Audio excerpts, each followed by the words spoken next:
All right, guys, if you love the Neptunes sound and Pharrell's sound, we're going to make that melody today. So here's the back loop.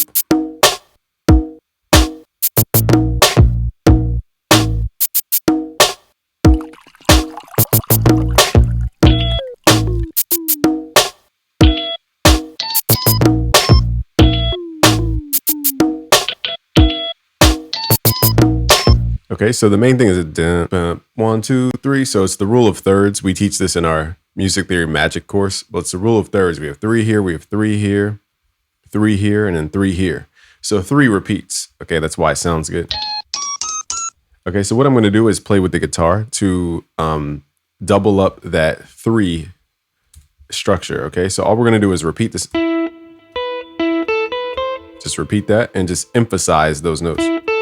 So if you want stronger melody, sometimes you need your instruments to play the same thing.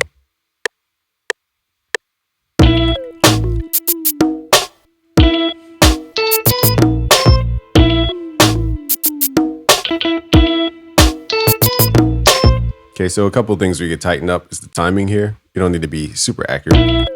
The cool thing is that it's playing in unison and everything has its own subtle timing different. Okay, so let's play these.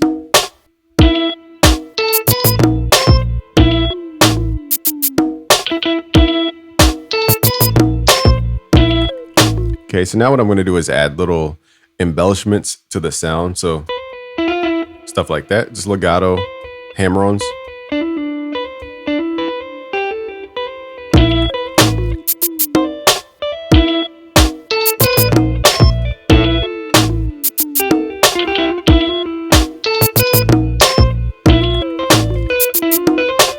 So you can come up with little riffs. Now I'm using the ample sound guitar. That's why it sounds realistic with these hammerons. But the thing is, we're doing note, up, down. Usually a half step.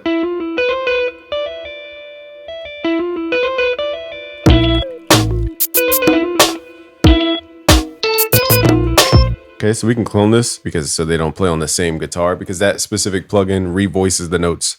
So you're going to get a different style. Let's record.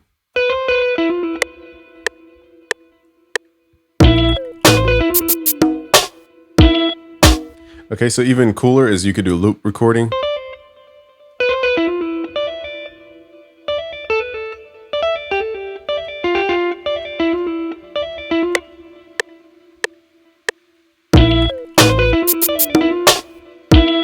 And what you can do is actually change the articulation of the guitar sound. So instead of it playing like the strings like normal, we're going to play D2, which triggers a mute, a palm mute.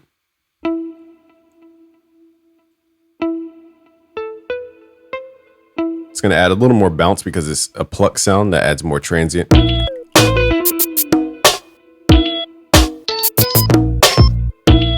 And if you go inside the plugin, you can actually put it on hammer-on mode, so it sounds more like a hammer-on.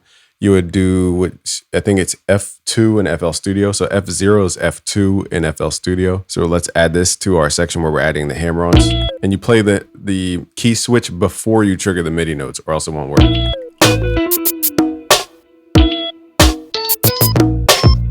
And now we have more bounce in the song.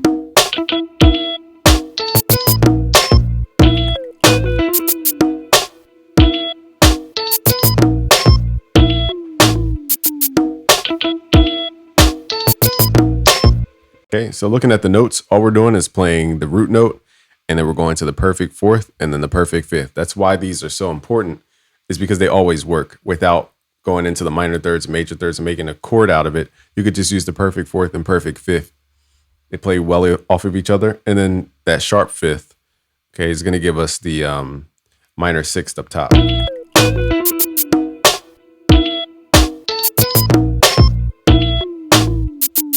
It's 4 notes, 4-note melody.